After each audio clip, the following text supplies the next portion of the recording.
வணக்கம் மக்களே! இன்னைக்கு நம்ம பாலக்காட்டுல இருக்கக்கூடிய நம்ம புலியல் காவு பகவதி அம்மன் கோவில். பாலக்காட்டுலேருந்து ஒரு 10 கிலோமீட்டர் பக்கம் வருங்க.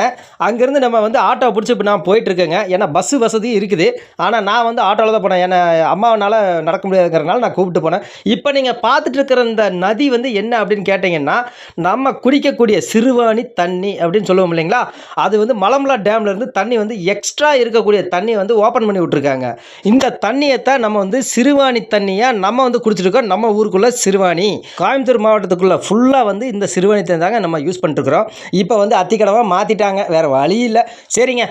இப்போ நம்ம வந்திருக்கிற இடத்துல 2 கோயில் இருக்குங்க. ஒரு கோயிலில் சாமி எப்போவுமே நட பூட்டி தான் இருக்கும். ஒரு வருஷத்துக்கு ஒருக்கா தான் திறப்பாங்க. இன்னொரு சாமி வந்து பார்த்தீங்கன்னாக்கா எப்போவுமே நட திறந்து தான் இருக்கும். நீங்கள் உங்களுக்கு தொழில் தடை, திருமண தடை, வீட்டு தடை இந்த மாதிரி என்ன பிரச்சனையாக இருந்தாலும் இங்கே வரலாங்க. தடை போட்டுட்டு நீங்கள் போகலாம். இந்த இடத்துக்கு வந்து நீங்கள் வந்து தடை போட்டிங்க அப்படின்னாலே உங்கள் வாழ்க்கை வந்து செல்வ செழிப்போடு அமையுங்க. இந்த வீடியோ வந்து நான் ப்ரொமோஷனுக்காகலாம் ஒன்றும் பண்ணலைங்க. அதாவது நான் எப்பவுமே வருஷம் வந்துட்டுருக்கிறேன். ஸோ நான் மட்டும் கிடையாதுங்க. எங்கள் அப்பா அந்த மாதிரி அந்த வழியாக வந்துட்டுருக்குறோம். கிட்டத்தட்ட 3 தலைமுறையாக வந்துட்டுருக்குறோம். அந்த ஒரு விஷயத்தினால நான் உங்களுக்கு வந்து சொல்லிகிட்ருக்கிறேன். நம்ம யூடியூப் சேனல் பார்க்குற நீங்கள் வந்து நல்லா இருந்தால் எனக்கு ரொம்ப நல்லது. அதுக்காக நான் வந்து உங்களுக்காக போட்டிருக்கிறேன். இந்த வீடியோ நீங்கள் பார்த்து சேவ் பண்ணி வச்சுக்கோங்க.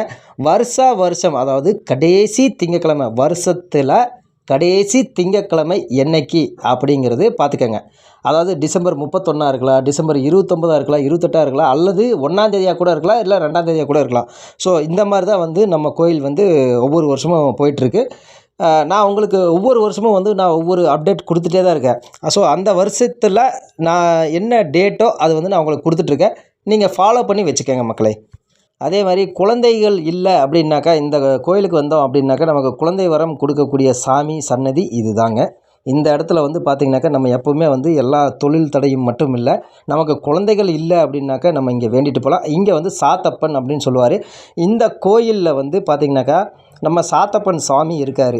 இவர் வந்து பார்த்திங்கனாக்கா நமக்கு நம்ம இந்த மண் கொடுப்பாங்க இல்லைங்களா, வீட்டுக்கு வந்து பார்த்திங்கனாக்கா நம்ம எப்போவுமே நடக்கக்கூடிய மண் தான். ஆனால் இந்த மண் கொஞ்சம் விசித்திரமான ஒரு மண். பில்லி சூனியம் எவன் என்ன வச்சாலும் எல்லாத்தையும் தூக்கி போட்டு குப்பையில் போட்டுருங்க. அந்த மாதிரியான ஒரு மண் தான் இந்த சாமி. இந்த மண்ணையும் கொடுக்கக்கூடிய பிரசாதத்தை அத்தனையும் சேர்த்து அந்த மஞ்சள் குங்குமம் இதெல்லாமே இருக்குங்க. அது எல்லாத்தையுமே ஒரு மஞ்சள் துணி, அதாவது வெள்ளை துணி அல்லது மஞ்சள் துணி, இந்த மஞ்சள் துணியில் சேர்த்து நம்ம கட்டி நம்ம நிலவாசப்படியில் நம்ம கட்டினா போதுங்க.